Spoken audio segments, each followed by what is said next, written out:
welcome back to my YouTube channel where I'm rebuilding a 1925 Spoker D with mostly new old stock parts.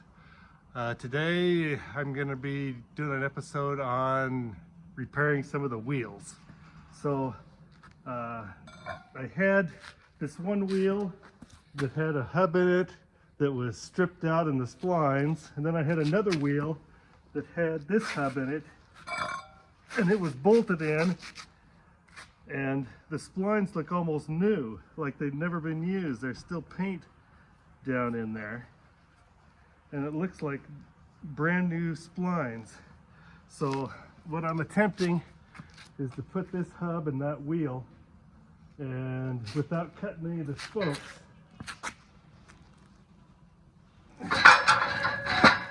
so that's what I have to do. But I got two spokes I got to get in there too. So there are all the rivets I cut out over there. That took me a couple hours to get it all prepared this far to do this. So I'll set up and show you how I'm going to try to get that hub in there. Okay, so I got the hub in there cattywampus. I just have to get basically two spokes up in there. The two spokes that are bent down as I try to straighten the hub out. I gotta bend those two spokes up. So as long as they're, I'll probably need another bar.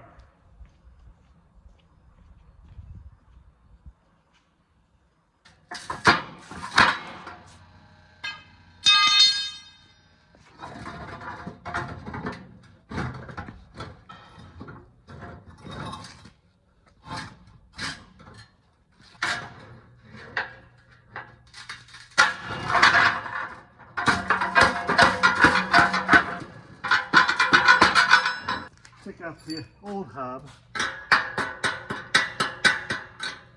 I think these spokes got bent up, so gotta push those back down.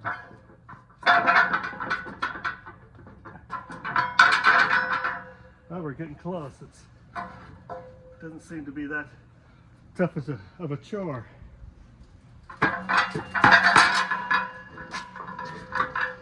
Now I'll go gather up some bolts and I'll start bolting it together, get everything lined up and straightened out, and then I can start putting the rivets in. Okay, I've worked a little bit to try to get all the spokes about where they're supposed to be, straightened them all out, and got the hub in there. So now I'm just going to try to bolt it up,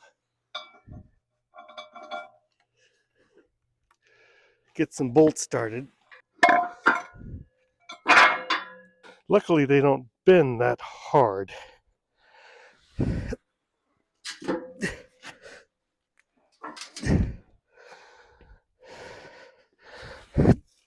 Trick of getting the first one started.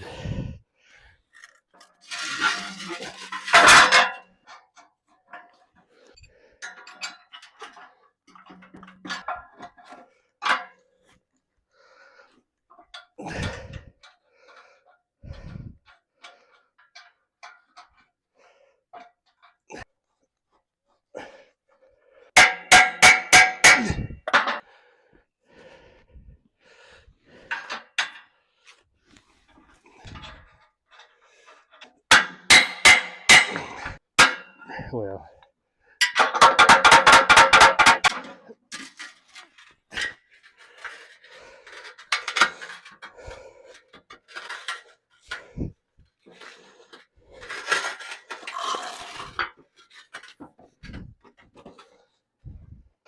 got a piece of my gloves in there.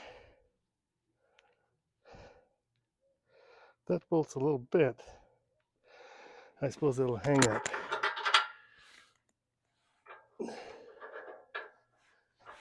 The straighter the spokes are when you put the hub in, I think the better the alignment will be.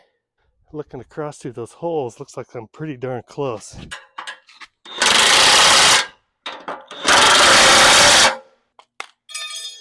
I think if you get your spokes pretty well where you want them initially before you bolt it in, well, once you bolt it in, it'll pretty much straighten itself up. I'm not really sure unless you had a jig, if you could get it any straighter. Looking across this, through this hole to the other side hole, to the edge of the hub right here, looking across there, would probably be your best bet. Now going across here, it looks pretty good, but going up and down here, well,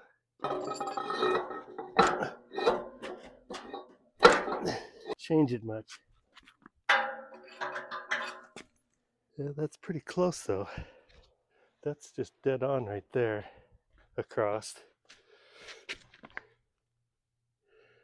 And that's pretty darn close too. I think it's pretty well dead on. I suppose you're not going to be able to move it very much because of the bolt holes slipping. They got to be pretty well lined up, and as long as your hub is drilled the same as the old hub, it'll probably go in exactly, unless they're particularly drilled to each hub, which most likely not. They're all pretty much standardized in their holes. So if you put it in there and get all the holes lined up, it should be pretty well straight, I'm guessing. Now, the trick is to make a set to hold the back of the rivet. So I got the rivet set that I used on the gears on the anvil, and it's actually a shaft cut off of a Maximerch planter on the gauge wheel adjustment for the bushings on the gauge wheel, the stub shaft that the gauge wheel arm works on. And it's already drilled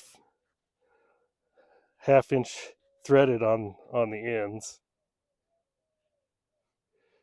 And so I got a grade 8 bolt, and I think what I'm going to do is maybe get a ratchet wrench, a gear wrench, and put it on there and spot weld it on. So once I get the hot rivet put in there, put in the hole, and then the set up against the rivet, I can ratchet the wrench tight against this side of the hub, down in there like that. And it's got to be kind of halfway fast. I don't think I'll break that hub riveting up against it. I think that's beefy enough to where it wouldn't cause me any trouble. But who knows? So I gotta fashion my set somehow or another. So we'll have to stop the video and work on that. So I'm working on my last row of rivets around the front side. I've got the inside ones all riveted, and I got to take out the bolts here that were holding everything and put rivets in there. But what I made my set out of, the adjustable set that I go in between the hub to hold the back side, it was a shaft that was off of the gauge wheels on a Maximerch planter. It drives through the unit, and then the gauge wheel arms hook onto here on each side of the true V's. And it's already tapped for a 1/2 inch bolt. And I just cut one of those off and ground out for the divot I needed for the rivet, and fashioned a bolt. I think you better have a grade 8 bolt in here. It takes a lot of abuse. I think a grade 5, it probably eventually bent it over and probably stripped the threads, but the grade 8 seems to be holding up. And then I got a speed wrench that I can flip going both ways without having to flip it over. That was kind of hard to find. I had to finally buy one at John Deere. So I got that, and then once I get it underneath the rivet, I tighten up the bolt up against the other side of the hub to hold the back of the rivet. And so we'll take off the rest of the bolts and start putting rivets in there.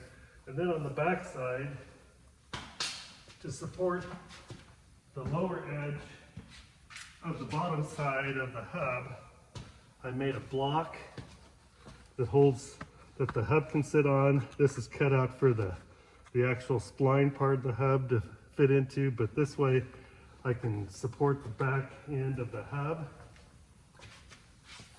so it wouldn't break it. I don't think you could probably break those hubs, but anyway, I made blocks, so I had to make a different one for each side because they weren't the same.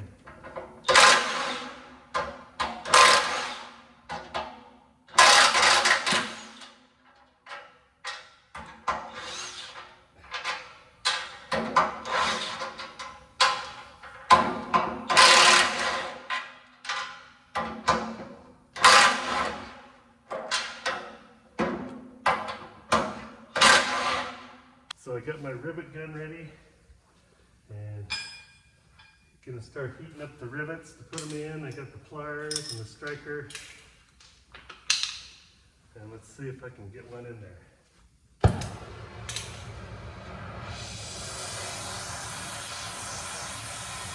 I get it red hot, kind of as a preheat, and then once I get it in there and clamped in there, then I heat up the end of it again so that it's good and soft so I can rivet it down. It's about 10 degrees out today, so they cool off kind of quickly.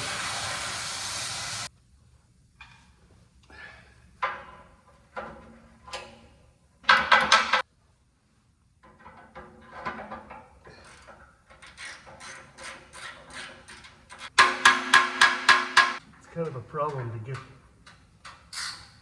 that in there straight.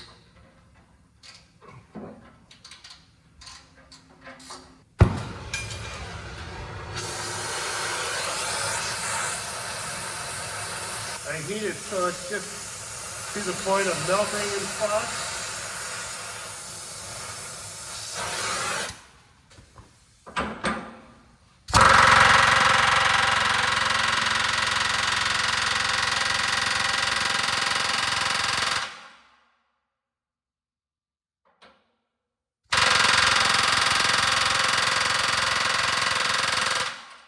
And take the set out.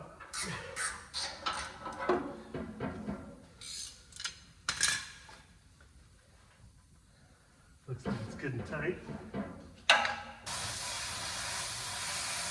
So you don't melt it, because if you just sort it a little bit, it will go in the hole.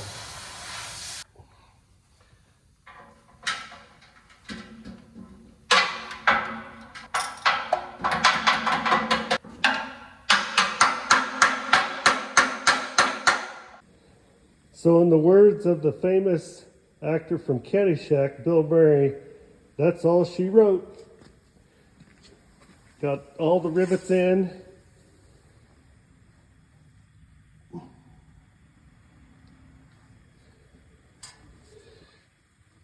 And that rivet gun sure comes in handy on a project like that.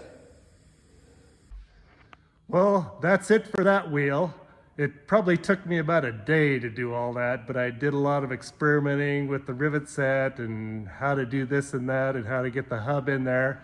It was a little tricky to get the hub in there, but I think I figured out the best way. You bend a couple spokes, but you get it in there. And but I learned a lot and did a lot of experimenting. It's the first wheel I've done like that. So if you liked what you saw, you want to go back and see some of my old videos or keep up with me as I go through my project, why subscribe to my YouTube channel, and we'll see you down the road.